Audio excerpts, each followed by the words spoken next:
Olá, minha querida amiga, tudo bem com você? Estamos de volta com o nosso devocional Uma Vida com Propósitos. E hoje é o 26º dia desse devocional. E o tema de hoje é Crescendo por meio da tentação.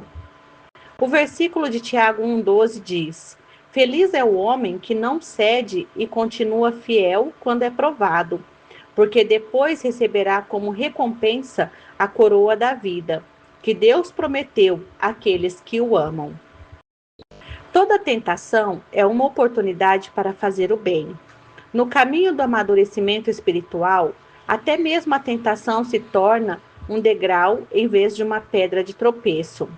Quando você percebe que ela é uma oportunidade tanto para fazer as coisas certas quanto para agir de maneira errada, a tentação apenas apresenta uma escolha. Embora seja a principal arma de Satanás para destruir você, Deus quer utilizá-la para fortalecê-lo. Toda vez que você escolhe fazer o bem, em vez de pecar, está desenvolvendo o caráter de Cristo. Para compreender isso, você deve primeiro identificar as qualidades do caráter de Jesus. Uma das mais concisas descrições de seu caráter é o fruto do Espírito. Quando o Espírito Santo controla a nossa vida, ele produz os seguintes frutos em nós: amor, alegria, paz, paciência, bondade, benignidade, fidelidade, mansidão e domínio próprio. Essas 9 qualidades são uma expansão do grande mandamento e constituem uma bela descrição de Jesus Cristo. Ele concentra de modo perfeito numa única pessoa o amor, a alegria, a paciência e todas as outras virtudes mencionadas. Ter o fruto do Espírito Santo é ser semelhante a Cristo. Como, porém, o Espírito Santo produzirá em sua vida esse fruto com 9 qualidades? Ele as cria de modo instantâneo? Será que um dia, ao se levantar pela manhã, você será repentinamente abastecido de forma plena com essas características? Não. O fruto sempre se desenvolve e amadurece lentamente. Esta afirmação é uma das mais importantes verdades espirituais que você poderá aprender. Deus desenvolve o fruto do Espírito em sua vida, permitindo que você vivencie situações nas quais será tentado a exteriorizar uma qualidade exatamente oposta. O desenvolvimento do caráter sempre envolve uma escolha, e a tentação propicia essa oportunidade.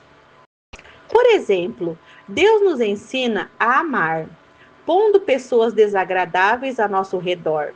Amar pessoas agradáveis e que ainda por cima são amáveis conosco não exige nenhum caráter. O Senhor nos ensina a verdadeira alegria no meio da aflição, quando nos voltamos para Ele. A felicidade depende de circunstâncias externas, mas a alegria fundamenta-se no relacionamento com Deus.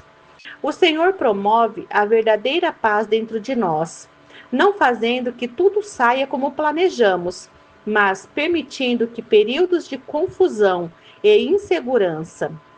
Qualquer um pode se sentir tranquilo observando um belo pôr do sol ou relaxando durante as férias, mas aprendemos a verdadeira paz quando optamos por confiar em Deus em situações nas quais somos tentados a ceder à preocupação e ao medo. Da mesma forma, a paciência é desenvolvida em situações nas quais somos forçados a esperar, enfrentando a tentação de nos entregarmos à ira por causa de nosso pavio curto. Deus recorre à situação oposta de cada fruto para nos permitir escolher. Você não pode afirmar que é bom se jamais foi tentado a ser mal. Não pode dizer que é fiel se nunca foi tentado a ser infiel. A integridade é construída ao se derrotar a tentação da desonestidade. A humildade cresce quando nos recusamos a ser arrogantes, A perseverança desenvolve-se sempre que resistimos à tentação de desistir. Cada vez que você derrota uma tentação, torna-se um pouco mais semelhante a Jesus. Como a tentação se manifesta? É bom saber que Satanás é absolutamente previsível. Ele tem usado a mesma estratégia e os velhos truques desde que o mundo foi criado. Todas as tentações seguem um padrão idêntico. É por isso que Paulo declara: estamos bem familiarizados com os seus esquemas malignos. A Bíblia ensina que a tentação segue um processo de 4 etapas que Satanás fez uso tanto na tentação de Adão e Eva quanto na de Jesus. Na primeira etapa, Satanás identifica um desejo dentro de você. Pode ser um desejo pecaminoso, como o de vingança ou o de controlar os outros. Pode ser um desejo normal e legítimo, como o de ser amado, ser valorizado e sentir prazer. A tentação começa quando Satanás sugere, com um pensamento, que você ceda a um desejo maléfico ou realize um desejo legítimo de maneira errada ou na hora errada. Cuidado com os atalhos. Frequentemente são tentações. Satanás sussurra: você merece isso, você deve ter isso agora. Será emocionante, gratificante e fará que você se sinta melhor. Costumamos pensar que a tentação está a nosso redor, mas Deus diz que ela começa dentro de nós. Se você não tiver o desejo interiorizado, a tentação não tem como atraí-lo. Ela sempre começa na mente, não por meio de circunstâncias. Jesus disse: pois do interior do coração dos homens vêm os maus pensamentos, as imoralidades sexuais, os roubos, os homicídios, os adultérios, as cobiças, as maldades, o engano, a devassidão, a inveja, a calúnia, a arrogância e a insensatez. Todos esses males vêm de dentro e tornam o homem impuro. Tiago afirma que existe um exército inteiro de maus desejos dentro de vocês. A segunda etapa é a dúvida. Satanás tenta fazê-lo duvidar do que Deus disse sobre o pecado. Será que é mesmo errado? Será que Deus realmente proibiu fazer isso? Não é possível que Deus tenha proibido isso para outro povo, em outra época? Deus não quer que eu seja feliz? A Bíblia adverte: cuidado, não deixem os maus pensamentos e as dúvidas levarem algum de vocês a se afastar do Deus vivo. A terceira etapa é o engano. Satanás é incapaz de falar a verdade, por isso é chamado o pai da mentira. Tudo que ele lhe disser será falso ou nada além de meia-verdade. Ele oferece a mentira em substituição ao que Deus já diz em sua palavra. Satanás diz: você não vai morrer, você será mais sábio do que Deus. Você pode não ser punido por isso. Ninguém vai saber. Isso vai resolver seus problemas. Além do mais, todos estão fazendo isso. É um pecado insignificante, mas um pecadinho é como uma gravidez recente. Acabará aparecendo. A quarta etapa é a desobediência. Você acaba agindo de acordo com a ideia que vinha cogitando na mente. O que começou como uma ideia nasce como uma conduta. Você cede a qualquer coisa que chamar sua atenção. Acredita nas mentiras de Satanás e cai na armadilha sobre a qual Tiago nos alerta. As pessoas são tentadas quando são atraídas e enganadas pelos seus próprios maus desejos. Então, esses desejos fazem com que o pecado nasça, e o pecado, quando já está maduro, produz a morte. Não se engane, meus queridos irmãos. Superando a tentação. Compreender como a tentação se manifesta é bastante proveitoso, mas alguns passos são necessários para que você venha a superá-la. Recuse-se a ser intimidado. Muitos cristãos estão aterrorizados e aviltados por pensamentos tentadores, sentindo-se culpados por não estarem fora do alcance da tentação.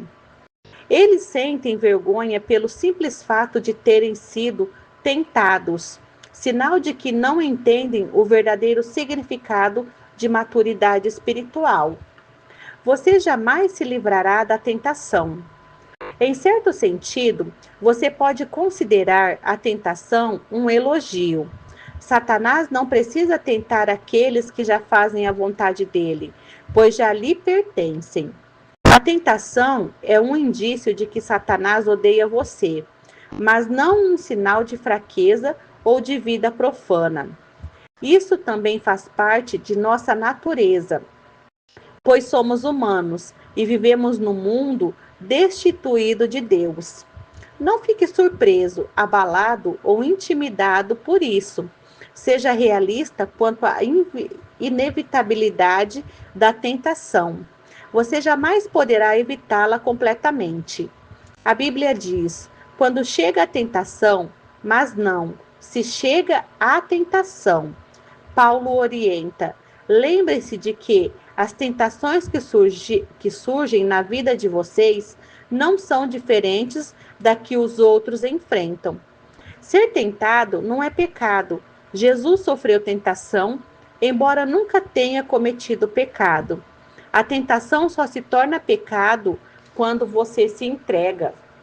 Lutero afirma: não podemos evitar que os pássaros voem sobre nossas cabeças, mas podemos evitar que façam ninho sobre ela.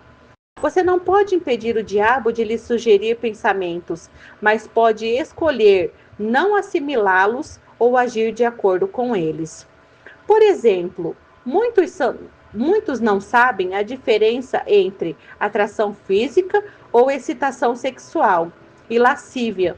Não são a mesma coisa. Deus fez de cada um de nós um ser sexuado, e isso é bom. Atração e excitação são reações naturais e espontâneas, uma inclinação afetiva concedida por Deus como resposta à beleza física. Já a lascívia é uma atitude deliberada do desejo. É a escolha de comprometer sua mente com algo que você gostaria de fazer com seu corpo. Você pode se sentir atraído sem escolher pecar pela lascívia. Os homens cristãos, principalmente, sentem-se culpados quando os hormônios que foram concedidos por Deus exercem o devido efeito fisiológico.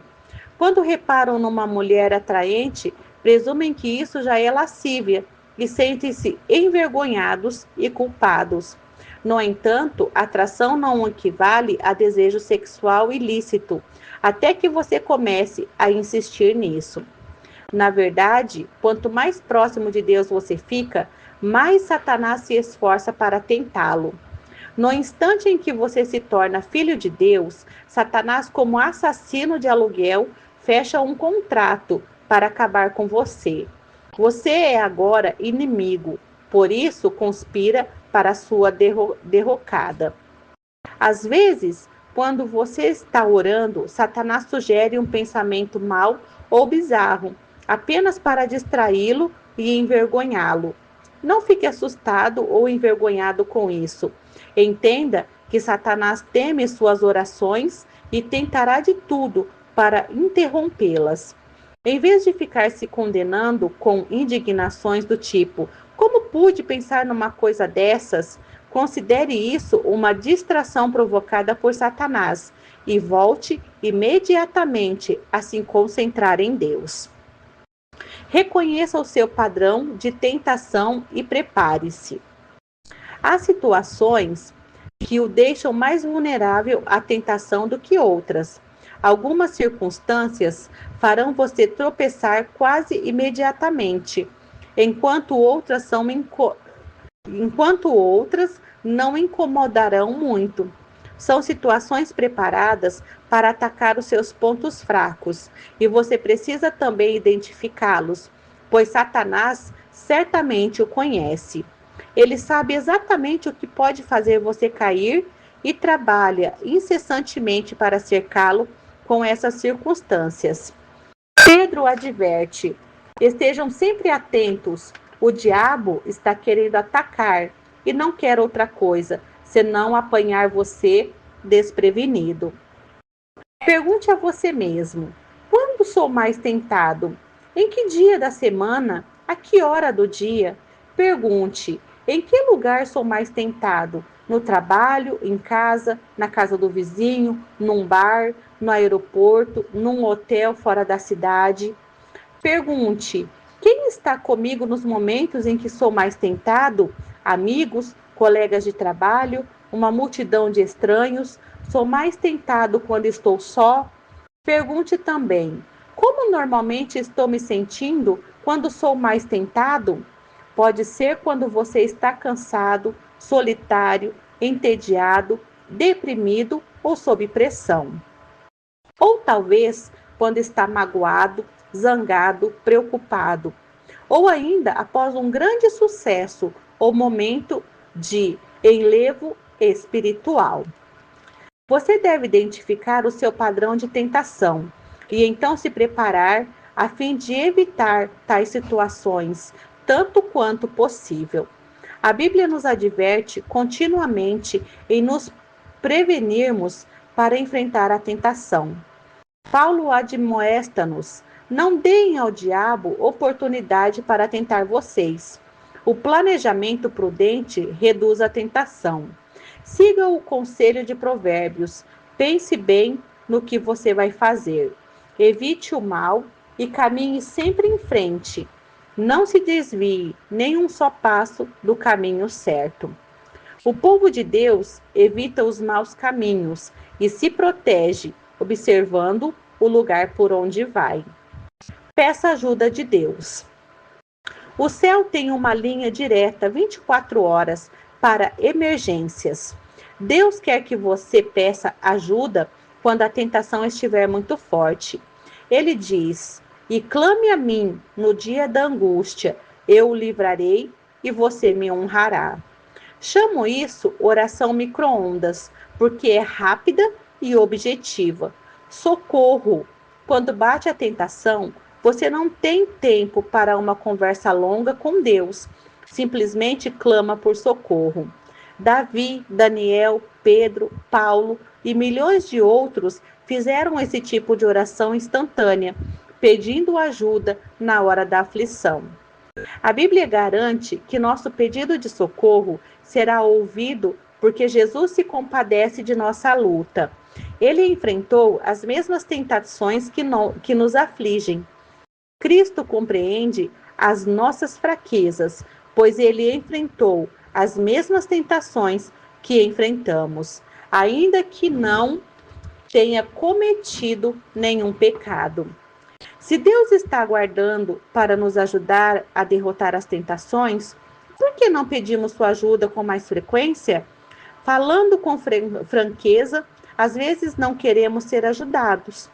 Queremos ceder à tentação, embora saibamos que é errado. Nesses momentos, achamos que sabemos mais do que Deus o que é melhor para nós. Em outras ocasiões, ficamos envergonhados de pedir o auxílio divino, porque continuamos a ceder à mesma tentação repetidas vezes. Deus, porém, jamais se irrita, nem se aborrece ou perde a paciência se continuamos recorrendo a Ele. A Bíblia diz: tenhamos confiança e cheguemos perto do trono divino, onde está a graça de Deus. Ali receberemos misericórdia e encontraremos graça, sempre que precisarmos de ajuda. O amor de Deus não se esgota e sua paciência permanece para sempre. Se você tiver de clamar pela ajuda de Deus 1000 vezes por dia, a fim de derrotar uma tentação em particular, Ele ainda estará ansioso por lhe demonstrar misericórdia e graça. Portanto, apresente-se corajosamente diante de Deus. Peça-lhe forças para fazer a coisa certa e depois espere que Ele proverá. As tentações mantêm-nos dependentes de Deus. Assim como as raízes crescem mais fortes quando o vento sopra contra a árvore. Você se torna mais semelhante a Jesus toda vez que enfrenta uma tentação. Quando você tropeça, o que certamente ocorrerá, isso não representa o fim. Em vez de ceder ou desistir, busque Deus, confie que Ele o ajudará e lembre-se da recompensa que espera por você. Quando as pessoas são tentadas e ainda continuam fortes, devem ficar felizes. Depois de provada a sua fé, Deus as recompensará com vida para sempre. Que Deus fale ao seu coração com esse devocional, minha amiga. É um devocional muito sério esse tema de hoje. E eu tenho a certeza que Deus ele vai te ajudar. Se você estiver passando por uma tentação, por uma luta, peça sempre a ajuda de Deus, porque como aqui eu acabei de falar, a misericórdia e a graça dele está disponível para você em todo o tempo. E eu deixo para você uma pergunta para você meditar. Que atributo do caráter cristão posso desenvolver para derrotar minha maior tentação? E eu deixo o versículo de Tiago 1,12 para você meditar. Eu tenho a certeza que Deus vai falar ao seu coração e tudo que você precisa, Ele vai te ajudar em nome de Jesus. Que Deus te abençoe, que Ele fale contigo e amanhã eu estou de volta aqui com mais um devocional em nome de Jesus. Um forte abraço e até lá!